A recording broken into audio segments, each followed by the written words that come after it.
अपने इस कमाल के सेटअप और यूनिक आइडिया से मैडम क्यूरी ने यह बात तो पता लगा ली थी कि पिच ब्लेंड के सैंपल में यूजुअल यूरेनियम के मुकाबले ज्यादा रेडियो एक्टिविटी है। लेकिन यहां इनकी प्रॉब्लम्स खत्म नहीं होती हैं, उल्टा शुरू होती है। देखिए, उस टाइम के जितने भी केमिस्ट थे और साइंटिस्ट थे वो कोशिश कर रहे थे कि हम भी तरह तरह के नए एलिमेंट्स ढूंढे। लेकिन प्रॉब्लम ये थी कि ज्यादातर लोग जो है एलिमेंट्स की जगह कंपाउंड की डिस्कवरी कर लेते थे। और यही सवाल दिमित्री मेंडलीव ने मैडम क्यूरी के ऊपर उठाया था कि भले ही आपकी ऑब्जर्वेशन से ये बात साबित होती है कि ये सैंपल ज्यादा रेडियो एक्टिव है, लेकिन इससे ये बात तो पता नहीं चलती ना कि वो एक नया एलिमेंट है। क्योंकि नया एलिमेंट साबित होने के लिए उसका जो एटॉमिक वो एग्जिस्टिंग एलिमेंट्स से अलग होना चाहिए। इस पर मैडम क्यूरी का कहना यह था कि इसकी रेडियो एक्टिविटी यूरेनियम और थोरियम से तो ज्यादा है, इसका मतलब ये यूरेनियम और थोरियम तो नहीं है, तो ऑब्वियसली ये नया एलिमेंट होना चाहिए। लेकिन मैं आपको बता दूं कि मेंडलीव जैसे आदमी को कन्विंस करना आसान नहीं है। एग्जाम्पल के लिए बॉयस ब्रॉडन नाम के एक फ्रेंच केमिस्ट हुआ करते थे जिन्होंने 1875 में गैलियम की डिस्कवरी की थी। उन्होंने अपनी इस डिस्कवरी के बारे में पब्लिकेशन निकाला और उसकी डेंसिटी, उसका एटॉमिक मास और बाकी प्रॉपर्टीज भी छापी थी। अब जैसे ये डाटा मेंडलीव तक पहुंचा तो उन्होंने बॉयस ब्रॉडन को एक लेटर लिखा और उसमें उन्होंने ये कहा कि आपने जो डेंसिटी गैलियम की कैलकुलेट की है ना, वो गलत है, वो 6 होनी चाहिए, आपने 4.7 कैलकुलेट की है। अब ना तो ये आदमी कभी बॉयस ब्रॉडन से मिला था, ना इसने गैलियम को कभी देखा था, ना महसूस किया था। उसके बावजूद उसने बहुत कॉन्फिडेंट के साथ ये डाटा वहां पे भेजा और आगे चल के बॉयस ब्रॉडन ने ही ये बात कही कि मैं गलत था और मेंडलीव सही।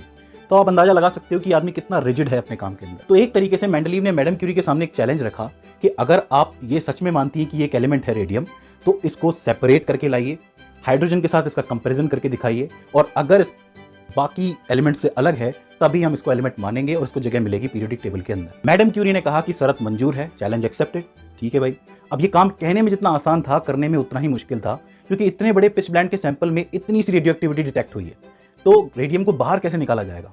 तो इसके लिए उन्होंने जियोलॉजी और केमिस्ट्री की एक बहुत पुरानी टेक्निक का यूज किया था, जिसको आप फ्रैक्शनल क्रिस्टलाइजेशन कहते हो। मैं आपको बता दूं कि उस समय ज्यादा तरीके डेवलप भी नहीं हुए थे, यही बेसिक टेक्निक्स थी।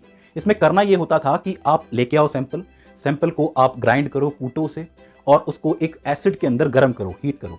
अब इसके बाद क्या होगा कि जब वो हीट हो जाएगा पूरा, मतलब गर्म हो जाएगा, तो धीरे धीरे जब वो ठंडा होगा तो कुछ एक कंपोनेंट्स होंगे जो पहले सॉलिड बन जाएंगे, क्योंकि कंपोनेंट्स अलग अलग टेम्परेचर पे सॉलिड बनते हैं ना। तो आपको करना ये है कि घटते हुए टेम्परेचर के साथ जितने भी कंपोनेंट्स आपको मिले उनको बाहर निकालते हुए जाना है, और इस तरीके से आपको कई तरीके के कंपोनेंट मिल जाएंगे एक साथ। अब उन कंपोनेंट्स के साथ करना ये है कि उनकी रेडियो एक्टिविटी चेक करनी है इस वाले सेटअप के साथ। जिसकी रेडियो एक्टिविटी रेडियम से मैच हो जाती है उसको रखना है, जिसकी नहीं होती है उसको फेंक देना है। इस तरीके से उन्होंने 13 टन 13,000 किलो पिच ब्लेंड को डिसॉल्व किया और उसमें से 1 डेसीग्राम रेडियम क्लोराइड बाहर निकाला। डेसीग्राम का मतलब होता है 1 ग्राम का भी 10वां हिस्सा। 13,000 किलो और 1 डेसीग्राम, सोच के देखो। एडिसन की स्टोरी तो बहुत बार सुनी होगी ना, आज मैडम क्यूरी की भी सुन लो। तो इतने बड़े काम को उन्होंने 4 साल के अंदर किया और फाइनली उनके पास रेडियम क्लोराइड आ गया। और फिर उन्होंने इस रेडियम क्लोराइड की जो रिएक्शन है वो करवाई सिल्वर नाइट्रेट के साथ, जिससे कि एक सिल्वर क्लोराइड बना जो कि सॉलिड था। और उन्हें करना यह था कि जो रेडियम क्लोराइड है उसके मोलर मास को पता कर लो और उसमें से क्लोरीन का मोलर मास निकाल दो, तो फाइनली आपके पास उसका एटॉमिक वेट होगा, जो कि अराउंड 226.5 के आसपास निकल के आया था।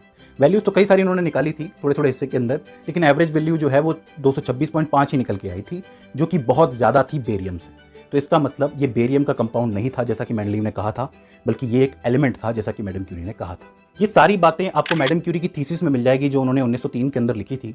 और इसके बाद उन्हें 8 और साल लग गए प्योर रेडियम को रेडियम क्लोराइड से बाहर निकालने के लिए, जो कि 1911 में निकला।